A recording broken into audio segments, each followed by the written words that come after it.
Simple सी चीज़ तरीके से test series का पर्पस सिर्फ इतना सा है कि आपका मुझे 1 महीने के अंदर 1 साल का कोर्स रिवाइज करवाना है। और पूरी बुक रिवाइज करने के लिए मैं दे दूँ पूरी बुक का टेस्ट है, थोड़ी परेशानी हो जाएगी, पॉसिबल नहीं हो पाएगा। तो टेस्ट सीरीज के बाद हर चैप्टर का एक क्वेश्चन मैंने आपको दे दिया। टेस्ट सीरीज में लगभग हर चैप्टर का एक क्वेश्चन है, तो वो क्वेश्चन आपको घर पे सॉल्व करके देखना है। चैप्टर अगर आप बिल्कुल भूल गए हैं तो सिर्फ वो क्वेश्चन हो जाए इतना आप वो चैप्टर को रिवाइज करोगे और फिर वो क्वेश्चन करके देखोगे, तो आपका एक टॉपिक रिवाइज हो जाएगा हर चैप्टर का, और हर हफ्ते ऐसा होगा। तो एग्जाम्स तक आपकी ऑलमोस्ट 90% से ज़्यादा बुक रिवाइज हो चुकी हो। सिंपल सा ही पर्पस है सर टेस्ट सीरीज लेने का मेरा। आपको टेस्ट सीरीज दिया है, टेस्ट सीरीज नंबर 2, इसका टेस्ट होगा मंडे को, तो मंडे से पहले इसको प्रिपेयर कर लें। मैं इसी क्लास में टेस्ट डाउट्स टेकअप करूँगा, मतलब टेस्ट सीरीज आपको डेली लेकर ही आनी क्लास में। जब परसों आओगे पहले डाउट्स लूँगा, पूरा सॉल्व नहीं कराऊंगा, सिर्फ डाउट्स टेकअप हिंट दूंगा, डाउट क्लियर करूँगा, ठीक। और आपको सॉल्व खुद करना है। सॉल्व खुद करने के बाद फिर डाउट आए तो टेकअप करूँगा, उसके बाद आगे बढ़ाऊँगा। वेडनेसडे ऐसा होगा, फ्राइडे ऐसा होगा, फिर मंडे को अपना टेस्ट होगा। तो इसको सीरियसली लो। ये टेस्ट सीरीज 11th में देता हूँ मैं, 12th में देता हूँ। यहाँ पे अवार्ड फंक्शन जब हुआ था इस साल के, हर साल जब होता है तो जो टॉपर्स बच्चों को मैं बुलाता हूँ मोटिवेशन देने के लिए, और अपना उन्होंने टॉप कैसे करा, क्या उनका कॉमन चीज़ थी। तो मेजॉरिटी टॉपर्स के अंदर एक लाइन कॉमन होती है, ये जो सर की टेस्ट सीरीज है। हर बच्चा टॉपर ये बोलता है कि सर की जो टेस्ट सीरीज है ये बहुत अच्छे से कर लो, बस और कुछ करने की जरूरत नहीं है। मतलब उनको मार्क्स जो उनके टॉप करा 95+ आए, उनको लगता है कि उसका मेन रीज़न यही है टेस्ट सीरीज। टेस्ट सीरीज के क्वेश्चन ऐसे ही नहीं बनाए हुए, पास्ट पेपर में आया हुआ है इंपॉर्टेंट है, सैम्पल पेपर में आया हुआ इंपॉर्टेंट है, उन्हीं में से क्वेश्चन छाट करके बनाया हुआ है, चेंजेस करके बनाया हुआ है। जो एग्जाम का लेवल है उससे 10 से 20% ऊपर लेवल रखा हुआ है मैंने। जब आपका एक्चुअल पेपर आएगा, फाइनल पेपर आएगा, तो आपको इससे ईजी लगेगा डेफिनेटली। एक चीज़ पे जो आपको वर्क करना है वो करना है कि आपको स्पीड पे, घर पे बहुत ज़्यादा प्रैक्टिस करो रिटर्न में। घर पे प्रॉपर फॉर्मेट चाहे तो मत बनाओ क्योंकि टाइम ज़्यादा लगेगा। अब टाइम आ गया है ऐसा कि अब कम टाइम ज़्यादा आउटपुट चाहिए हमें, तो घर पे ओरली नहीं देख के देखना, काउंट क्वेश्चन देख के देखिए, अच्छा ऐसे हो रहा है, ऐसे हो रहा है, ऐसे काम नहीं चलेगा, रिटर्न में करना पड़ेगा। टाइम सेव कर सकते हो बस फॉर्मेट से। जैसे पूरी लैंग्वेज नहीं लिखी, suppose trading P&L balance sheet revise कर रहे हो तो टी बनाया, सिर्फ अमाउंट लिख दिया, लैंग्वेज नहीं लिखी, इस तरीके से कर सकते हैं। डेप्शन का चैप्टर रिवाइज कर रहे हो, टी बनाया, सिर्फ अमाउंट लिख दिया, डेट लिख दी, बस लैंग्वेज ये लिख दी। यहाँ टाइम सेव करके प्रिपेयर करें इसको। चलिए कॉमन डाउट्स टेस्ट सीरीज वाले एक पहला क्वेश्चन ट्राई करें इसका। इसमें क्लोजिंग स्टॉक वाला डाउट देखिए।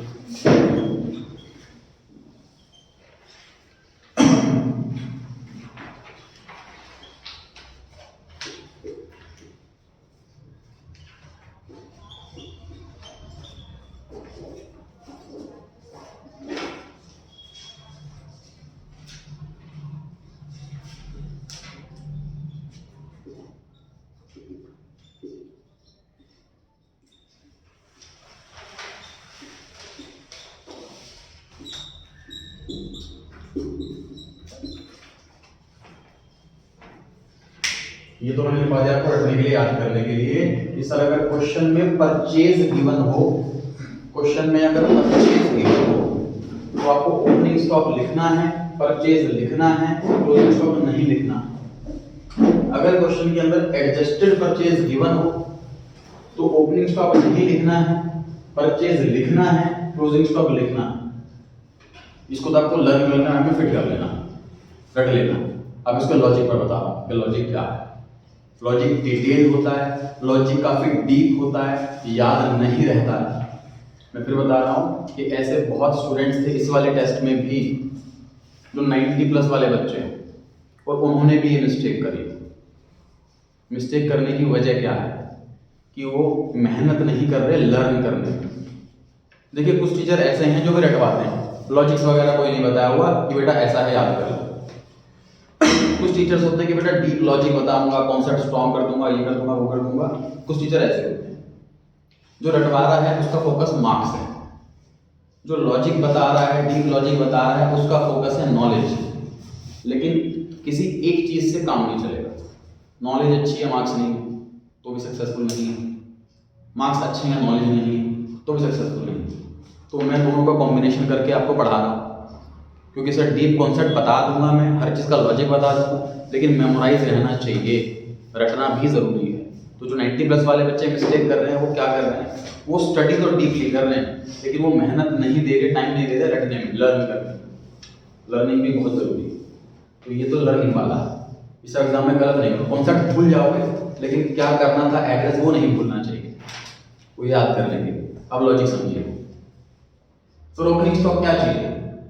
पिछले साल सामान बच गया, नहीं बिका, ये वही है ओपनिंग स्टॉक। ओपनिंग स्टॉक मतलब लास्ट ईयर का क्लोजिंग स्टॉक, ठीक। परचेज क्या चीज है? इस साल टोटल कितना सामान खरीदा, टोटल कितने गुड्स खरीदे, परचेज वो चीज है, करेक्ट। क्लोजिंग स्टॉक क्या चीज है?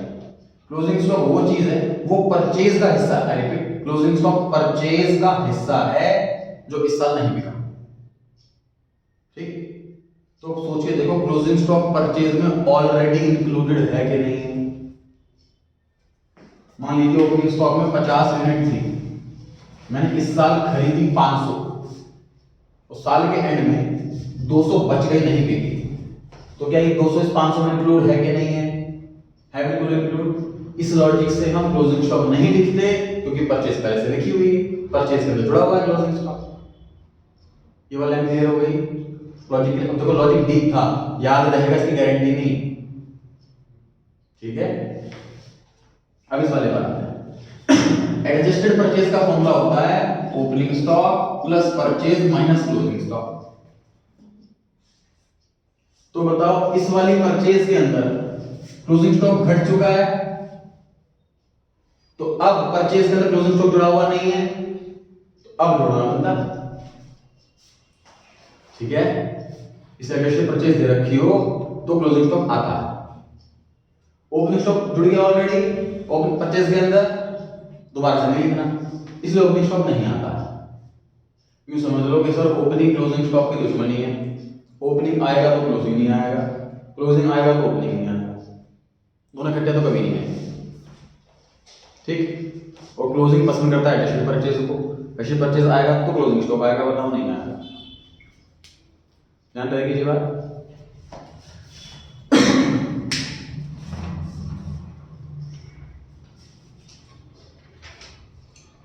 उसके अलावा कोई कॉमन डाउट नहीं था, आप हो सकता है तो पूछ सकते हैं। एक इंटरेस्ट ऑन लोन का था, वो आज वाले टॉपिक के अंदर इंक्लूडेड है, उसमें से करा। अब निकाल लीजिए आप लोग second question.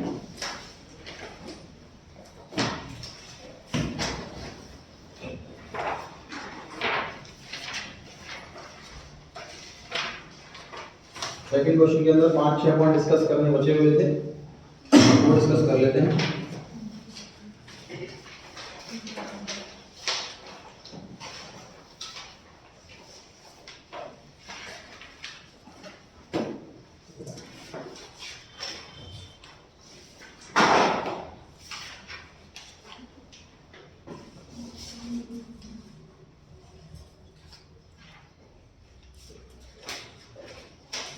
Question number 2 page 141 read करें।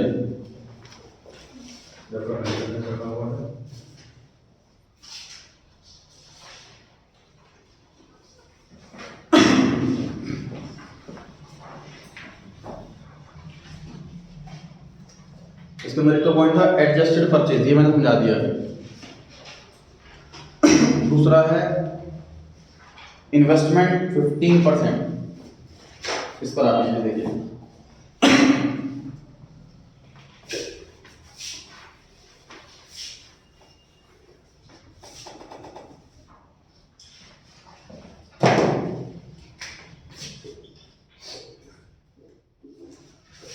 ट्रायल बैलेंस के अंदर दे रखा इन्वेस्टमेंट 20,000,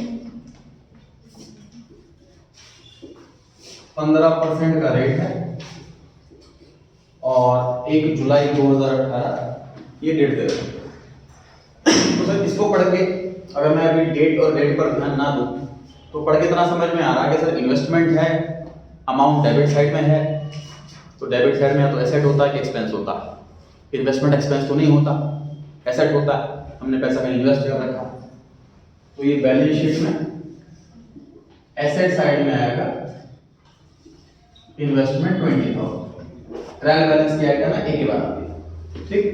अब जो डेट दे रखी है और जो रेट दे रखा है, ये हिंट दे रखी है, ऐसी चीज को बोला जाता है टेक्निकली इम्प्लाइड एडजस्टमेंट। मतलब एडजस्टमेंट समझ लो, जैसे इसमें एडजस्टमेंट के 5 पॉइंट दे रखे हैं, समझ लो 6वां पॉइंट है, बट ये क्लियरली नहीं बता रहा कि मैं एडजस्टमेंट, ये एडजस्टमेंट इसलिए बोल रहे हैं इम्प्लाइड, क्योंकि इम्प्लाइड क्या होता है, लॉ के वर्डिंग है एक्सप्रेस एग्रीमेंट और इम्प्लाइड एग्रीमेंट। एक्सप्रेस एग्रीमेंट मतलब वर्बली बोल कर, मैं अकाउंट से 2 मिनट के लिए लॉ पर आ गया। एक्सप्रेस एग्रीमेंट मतलब बोल करके या लिख करके एक्सप्रेस करना वर्ड्स में। इम्प्लाइड एग्रीमेंट जिसमें वर्ड्स ही नहीं है, ना ओरल ना रिटन, फिर भी एग्रीमेंट बनता है। एग्जांपल, मैं किसी शॉप में गया और 10 रुपए मैंने दिए, जी मुझे ये वाला पेन चाहिए, उन्होंने मुझे पेन दे दिया, ये हमारे बीच में एग्रीमेंट हुआ है, ओरल एग्रीमेंट है, मैं बायर हूं वो सेलर है। दूसरा एग्जांपल ये हुआ एक्सप्रेस एग्रीमेंट का। अब आते हैं इम्प्लाइड वाला एग्रीमेंट। सर कोई शॉप है, सपोज पान वाले की शॉप है, वो सिर्फ पान ही बेचता और कुछ नहीं बेचता फॉर एग्जांपल, तो मैं गया और मैंने उसको 20 रुपए दे रख दिए टेबल पे उसके, उसने फटाफट से पान बना के मेरे को दे दिया, ना मैंने कुछ बोला ना उसने कुछ बोला। इसे बोलते हैं इम्प्लाइड एग्रीमेंट, यहाँ पे वर्ड्स नहीं होते। तो ऐसी एडजस्टमेंट को बोला जाता है इम्प्लाइड एडजस्टमेंट, यहाँ पे वर्डिंग्स नहीं है। मतलब क्वेश्चन ऐसा बोल नहीं रहा कि इंटरेस्ट इस डेट पे मिलना था, इंटरेस्ट इस रेट से मिलना था, क्वेश्चन में कोई ऐसी लैंग्वेज नहीं है, वर्ड्स नहीं है, फिर भी एग्रीमेंट है, ये एडजस्टमेंट है। ठीक है जी। अच्छा, ये इन्वेस्टमेंट की डेट क्या बता रही है कि मैंने इस डेट पर पैसा इन्वेस्ट करा, 1 जुलाई। 15% क्या बता रहा है, इस रेट ऑफ इंटरेस्ट से जहां मैंने पैसा इन्वेस्ट करा है वहां इस रेट से मुझे इंटरेस्ट मिलता है, ये बता रहा है। तो देख लेते सर इंटरेस्ट कितना बनता है, 20,000,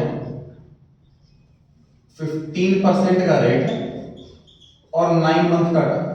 मंथ कैसे आए, जिस डेट पे इन्वेस्ट करा वहां से काउंटिंग चालू करो और साल के एंड में पहुंच जाओ, 31 मार्च पे पहुंच जाओ। तो 1 जुलाई 18 से 31 मार्च 19, ये 9 मंथ का समय होगा। कितना है ये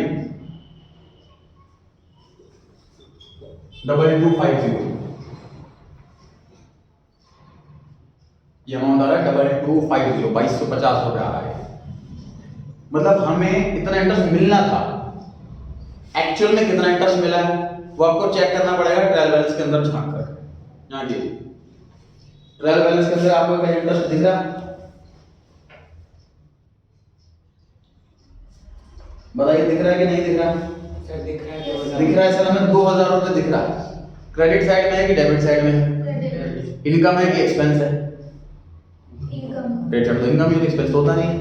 तो सर इसका मतलब मुझे पूरे साल में टोटल इंटरेस्ट मिलना था 2250, एक्चुअल में मिला है सिर्फ 2000, तो कितना एक्रूड इंटरेस्ट हो गया 250। एक्रूड इंटरेस्ट ये बैलेंस शीट में एसेट साइड में आता है और पीएनएल अकाउंट क्रेडिट साइड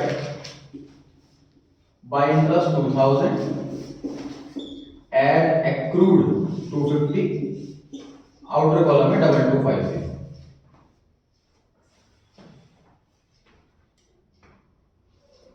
ये वाला काम वर्किंग नोट।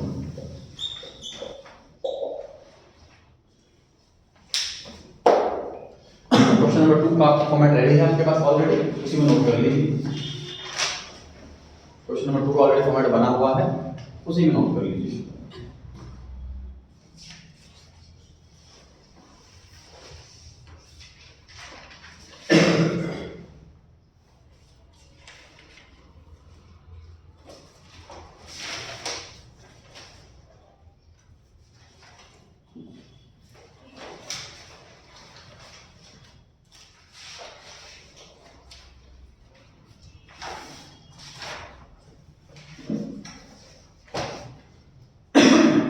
उसमें जो एडजस्टमेंट थी वो 250 रुपीज की थी।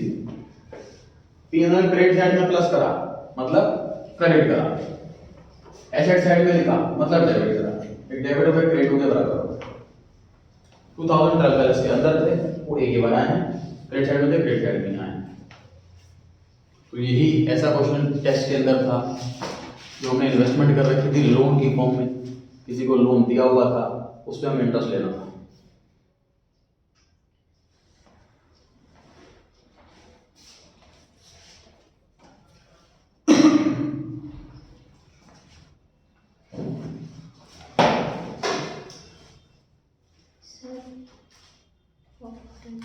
हाँ जी पानी चाहिए।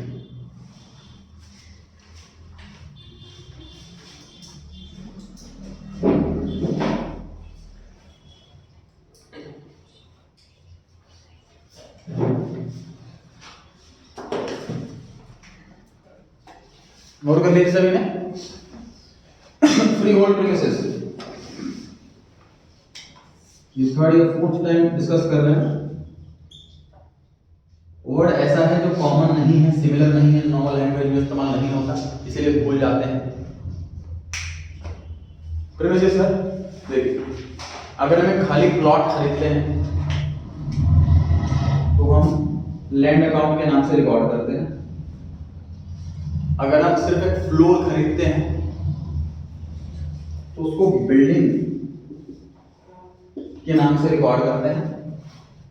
अगर हमने लैंड बिल्डिंग दोनों खरीदा, डेढ़ समेत खरीदा है, मतलब सपोज 100 गज की जगह है, हमने ग्राउंड फ्लोर से ऊपर फ्लोर तक जितने भी फ्लोर बने हुए हैं कंप्लीट पोर्शन हमने खरीद लिया, तो उसको हम रिकॉर्ड करते हैं लैंड एंड बिल्डिंग के नाम से, कि लैंड भी हमारा बिल्डिंग भी हमारे। अब चौथी सिचुएशन कि हमने एक ऐसा एरिया खरीदा है इसमें थोड़े एरिया में बिल्डिंग है, थोड़े एरिया में बिल्डिंग नहीं है। जैसे कि मॉल का जो एरिया होता है, इसमें गार्डन बना हुआ है, कुछ पार्किंग का एरिया बना हुआ है, तो बिल्डिंग कंप्लीट पोर्शन में नहीं है, तो लैंड भी मॉल वालों का है, बिल्डिंग भी मॉल वालों की है। तो ऐसे के लिए हम ये वर्ड इस्तेमाल करते हैं प्रीमिसेस। क्लियर हो गई बात? लैंड मतलब आप प्रीमिसेस को लैंड एंड बिल्डिंग के इक्वल समझ सकते हैं कि प्रीमिसेस वर्ड आ गया इसका मतलब लैंड एंड बिल्डिंग, तो ये एसेट हो गया। क्लियर हो गई बात? अब देखिए सर, कोई भी लैंड एंड बिल्डिंग 3 तरीकों से ली जा सकती है।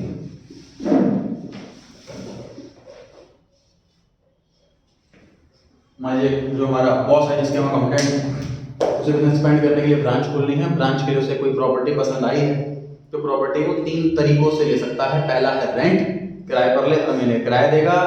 ऐसे केस के अंदर अगर ये वाला तरीका चूज करता है हमारा बॉस, तो फिर तो लैंड एंड बिल्डिंग हम अकाउंट ओपन ही नहीं करेंगे, लैंड बिल्डिंग हमारी आएगी, बैलेंस शीट लैंड बिल्डिंग नहीं आएगा, सिर्फ रेंट अकाउंट डेबिट आएगा, P&L का। अगर हमारा बॉस खरीद लेता है बिल्डिंग, तो लैंड बिल्डिंग नाम से एसेट बनेगी बैलेंस शीट के अंदर, उस पर डेप्रिसिएशन कैलकुलेट किया जाएगा, रेंट नहीं आएगा। करेक्ट? तीसरा लीज क्या है?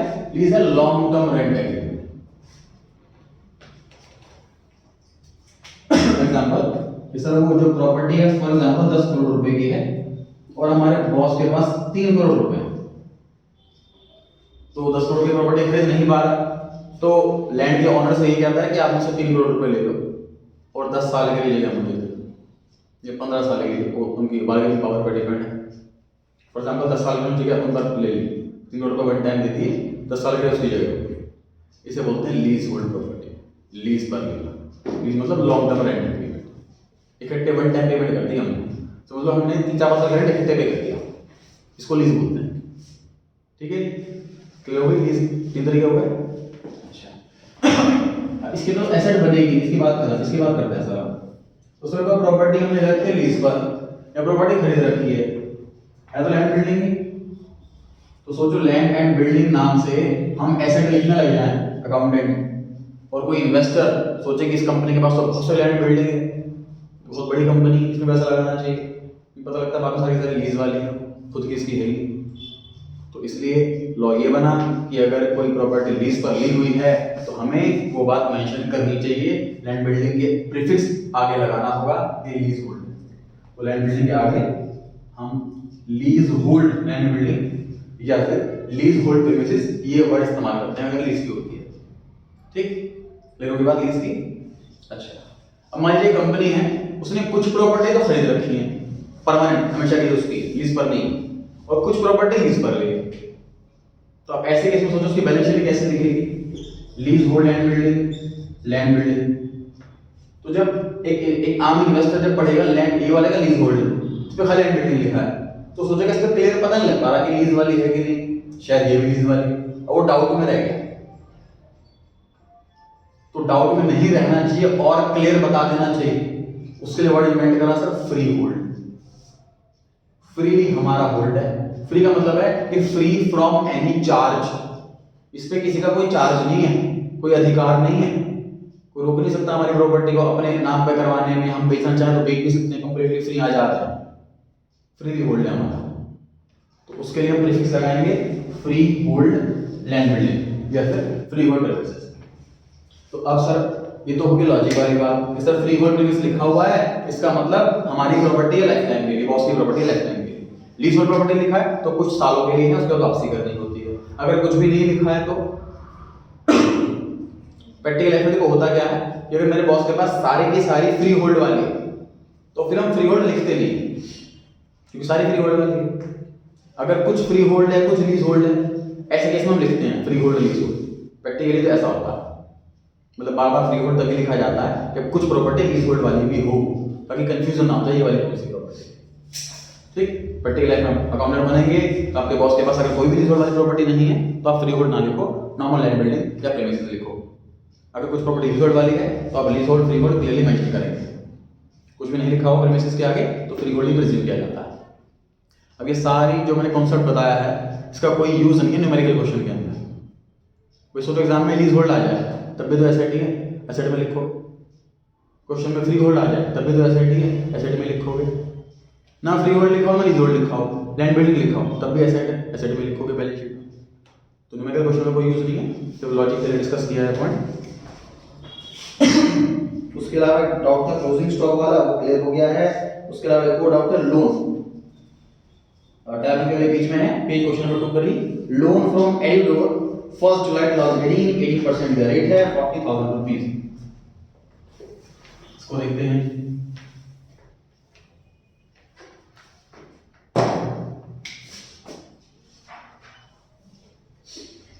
क्रेडिट साइड में दे रखा है लोन, इसका मतलब लोन हमने लिया होगा, क्योंकि क्रेडिट साइड में या तो लायबिलिटी होती है या रेवेन्यू होता है या कैपिटल होता है। तो ये हमारी लायबिलिटी होगी लोन, तो बैलेंस शीट में लायबिलिटी साइड में आ जाएगा लोन 40,000। आपने शायद पहले लिखा हो तो मत लिखना, नहीं लिखा हो तो लिखना। उसके बाद डेट दे रखी है सर 1 जुलाई 18 और रेट दे रखा है 18%। 1 जुलाई 18 ये डेट दे रखी है और 18% ये रेट दे रखा है। तो अगेन सर क्या बता रहा है ये डेट और रेट? ये बता रहा है कि मैंने इस डेट को लोन लिया और इस रेट ऑफ इंटरेस्ट से लोन लिया।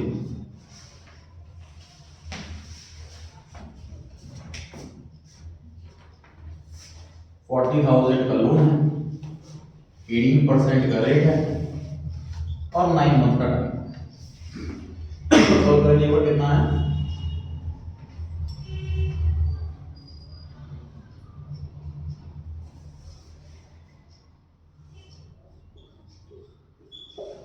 क्रॉस चेक करें एक बार।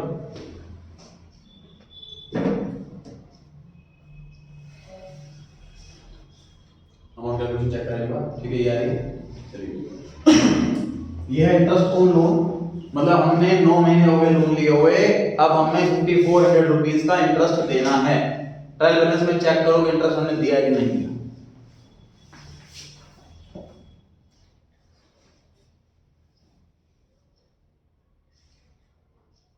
ट्रायल बैलेंस में चेक कीजिए इंटरेस्ट हमने दिया है कि नहीं दिया। दिया हुआ है। ट्रायल बैलेंस के डेबिट साइड में लिखा हुआ है इंटरेस्ट ऑन लोन 2000। इंटरेस्ट देना कितना था हमें? 5400 दिया कितना है 2000, बाकी को क्या बोलेंगे आउटस्टैंडिंग। सर एक्सपेंस पे ना किया हो टाइम से, उसी को तो आउटस्टैंडिंग बोलते हैं। तो बैलेंस शीट में आ जाएगी लायबिलिटी साइड में आउटस्टैंडिंग इंटरेस्ट 5400 माइनस 2000 3400। लिख लीजिए balance sheet liability side outstanding interest on loan. Balance sheet liability side outstanding interest on loan 3400। आ जाइए P&L debit side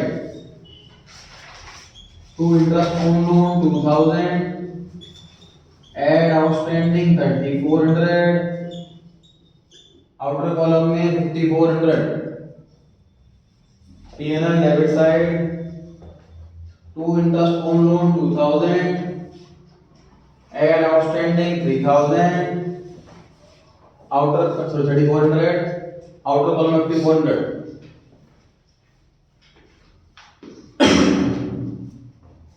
debit credit check कर लेते हैं सर। बैलेंस शीट लायबिलिटी में लिखा 3400 मतलब क्रेडिट करा, P&L डेबिट में ऐड करा मतलब डेबिट करा। एक डेबिट एक क्रेडिट बराबर हो गया। दूसरा इंटरेस्ट ऑन लोन टर्म्स में दे रखा था डेबिट साइड में, एक ही बार लिखा डेबिट में लिखा।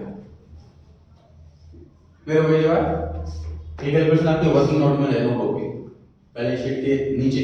बैलेंस शीट जब यहाँ खत्म हो रही है उसके बाद नोट करना है आपको working note interest on loan.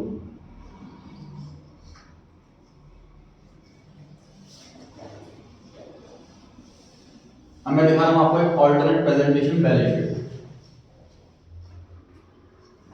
ये हमने इन्वेस्टमेंट और लोन लिखा हुआ है, इसमें हमने इंटरेस्ट सेपरेट भी लिखा है। ये तरीका भी 100% सही है। उसका दूसरा तरीका लिखने का investment 20,000 at accrued interest 250 outer column में 20250।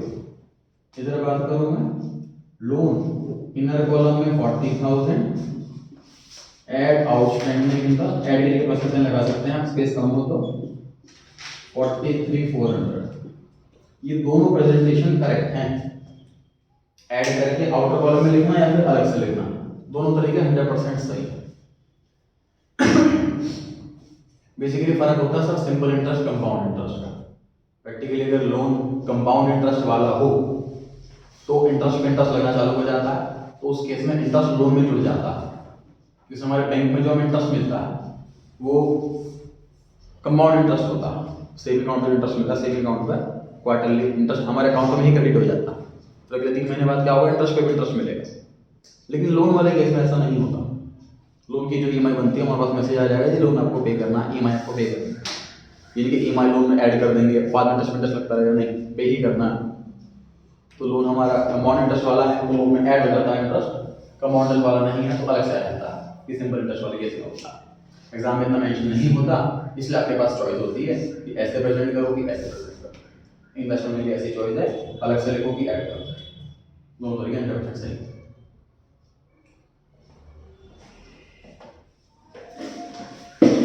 क्वेश्चन में पॉइंट नंबर 5 के अलावा कोई डाउट है तो बताइए। एडजस्टमेंट में पॉइंट नंबर 5 इसके अलावा आपको लग रहा है कि कोई डाउट रह गया था या आपने घर पर रिवाइज कराओ फिर आपको डाउट आया, ऐसा कुछ?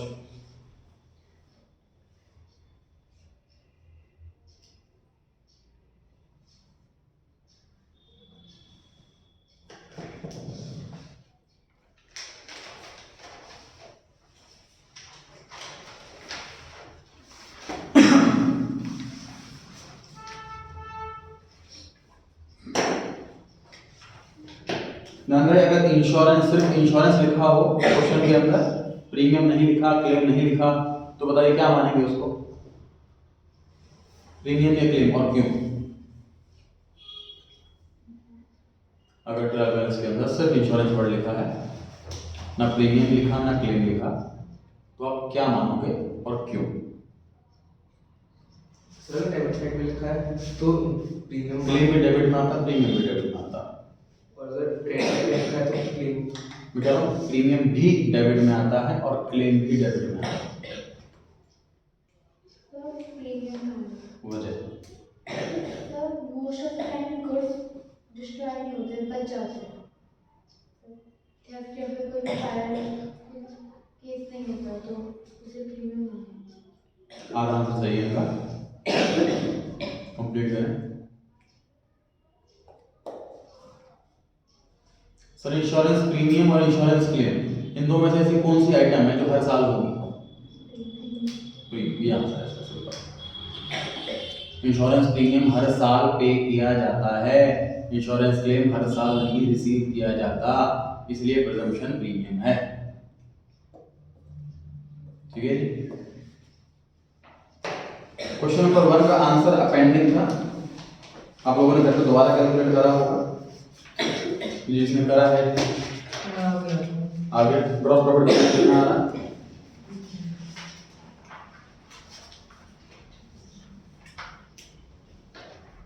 9,04,000। 9,04,000 जिसने करा आपस में देखिए बस टैली हो रहा है नहीं हो रहा, फिर नेट प्रॉफिट बताना। सर ग्रॉस प्रॉफिट में 9,13,000 है। 9,13,000 डाला। फिर 9,04,000 क्लास के बाद एक बार आप कॉपी चेक कराना इनको 5 बजे, ठीक है जी। टैली करना कौन सा अमाउंट डिफरेंट आ रहा है, नेट प्रॉफिट बताएं।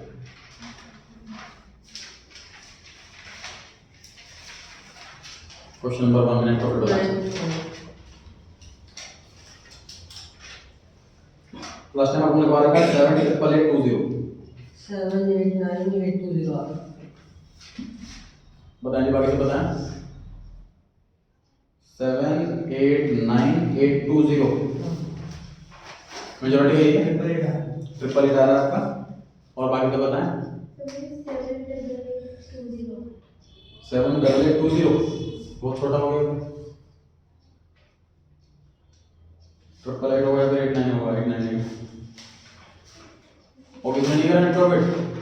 सर मेरा है 7,9,8,820।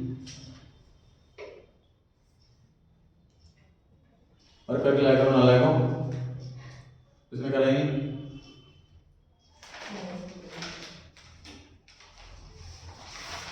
चलिए 7,8,8,8,020 हो जाए तो मेजॉरिटी का, या 7,8,9,820 है, दो बच्चों मेजॉरिटी है तो।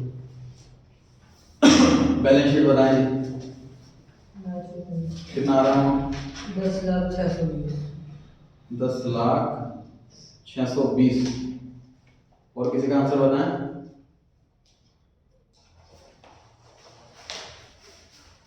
बैलेंस शीट का और किसी का आंसर, बैलेंस शीट मैच हुई हो और अमाउंट कुछ और आ रहा हो तो बताएं। मैच हो रही है, अमाउंट यही आ रहा है, यही आ रहा अमाउंट, तो नेट प्रॉफिट आप लोगों का कैसा आ रहा है? आपका नेट प्रॉफिट 7,8,9,820 आ रहा है, ट्रिपल एट आपका 8,9,820 आ रहा है, बैलेंस शीट मैच करके इन दोनों की।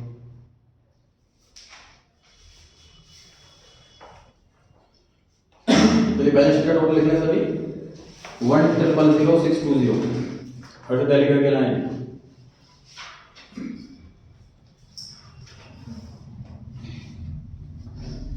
क्लास के बाद एक बार आप दोनों अपना नेट प्रॉफिट तीन क्रॉस चेक करना है 5 बजे नीचे जाकर, ठीक है, कौन सा अमाउंट डिफरेंट आ रहा है।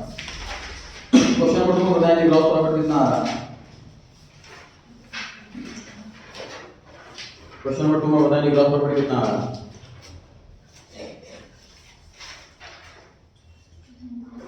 सर 5,58,000। और कोई आंसर?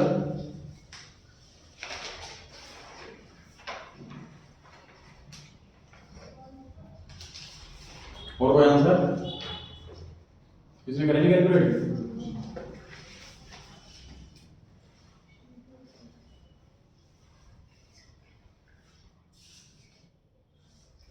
पॉइंट नंबर 5 जो है नेट प्रॉफिट कैलकुलेट होने के बाद सॉल्व हो सकता है।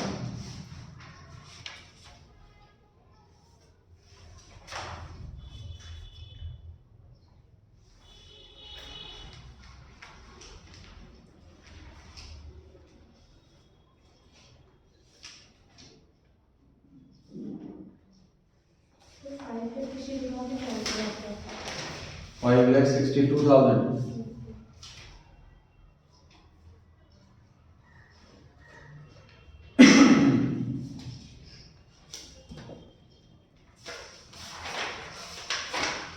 प्रीवियस क्लास में बोला हुआ कि जीएसटी नहीं आएगा फाइनल अकाउंट चैप्टर के अंदर।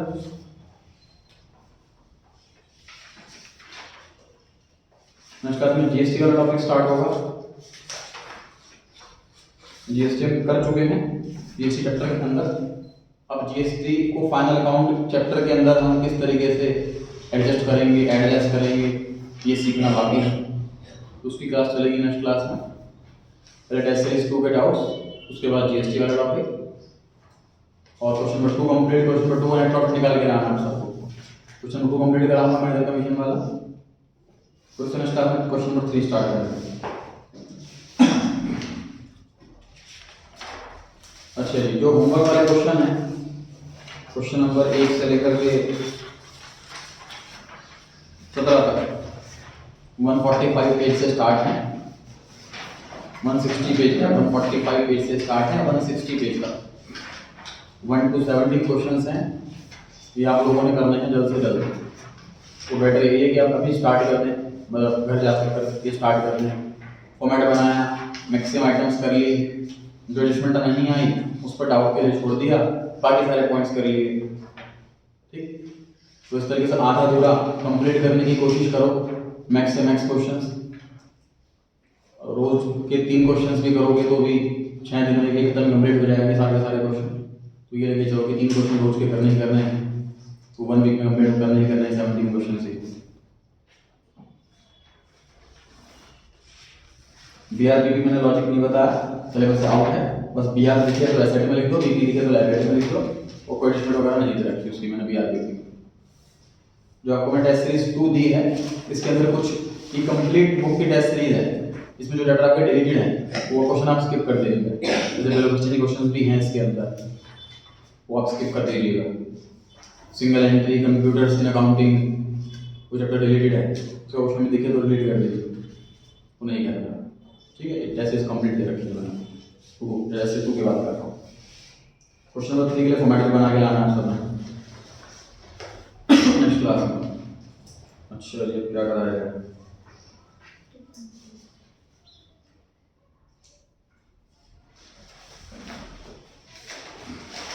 पेज 145 क्वेश्चन नंबर 4 है। Page 145 question number 4।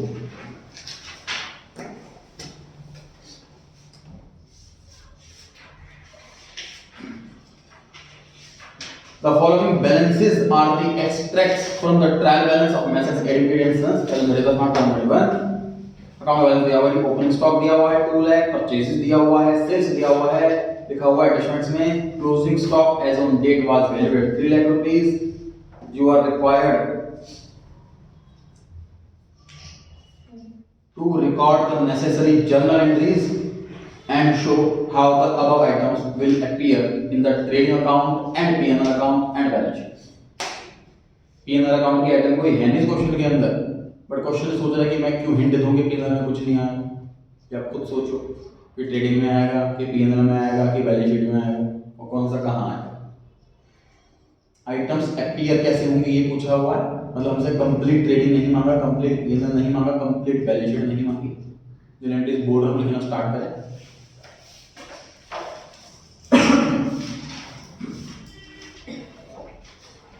सबसे पहले एंट्री बोल रहा हूँ जो ओपनिंग स्टॉक को ट्राई करना चाहेगा। ओपनिंग स्टॉक की जर्नल एंट्री ये हमें ट्रांसफर करना है ट्रेडिंग में। हाँ जी, trading account debit to opening stock. Perfect है, लिख लीजिए trading account debit to opening stock account. Trading account debit to opening stock account. Narration में being opening stock transferred to trading account.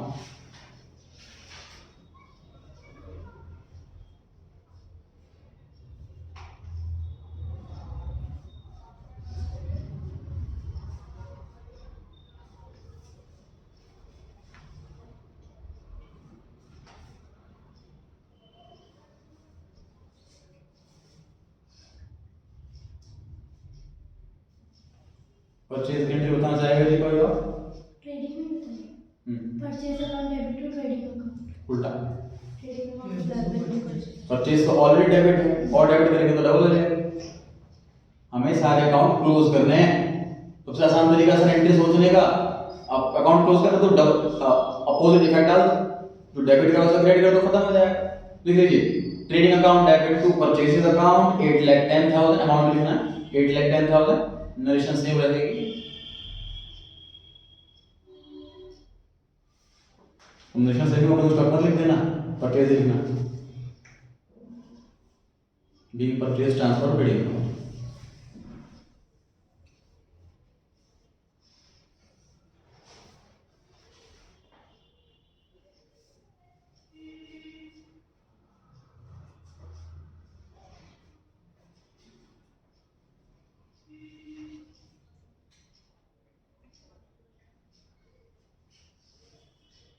Sales की entry बताइए।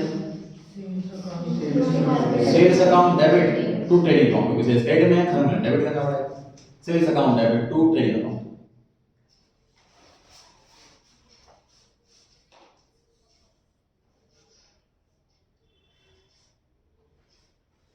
Narration same amount 10,10,000। Exam में ध्यान रखें एक एंट्री मांगी हो तब भी फॉर्मेट पूरा बनेगा। ये बच्चों ने ट्रायल बैलेंस तो रेटिंग वाले चैप्टर के टेस्ट में फॉर्मेट नहीं बनाया हुआ था, मार्क्स कटे थे। नरेशन में लिखना है आपको, फॉर्मेट भी बनाना है। क्लोजिंग स्टॉक में एंट्री करेगा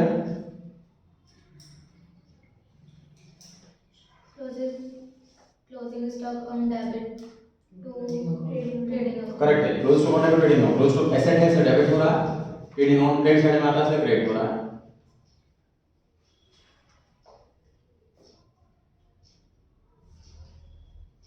नरेशन में being closing stock recorded, transfer नहीं कर रहे हैं क्योंकि तो अभी तो हम क्रिएट कर रहे हैं, एडिशमेंट है ना, ये फर्स्ट टाइम रिकॉर्ड कर रहे हैं। बीइंग क्लोजिंग स्टॉक रिकॉर्डेड की नरेशन रहेगी इसकी, अमाउंट में 3 लाख रुपए।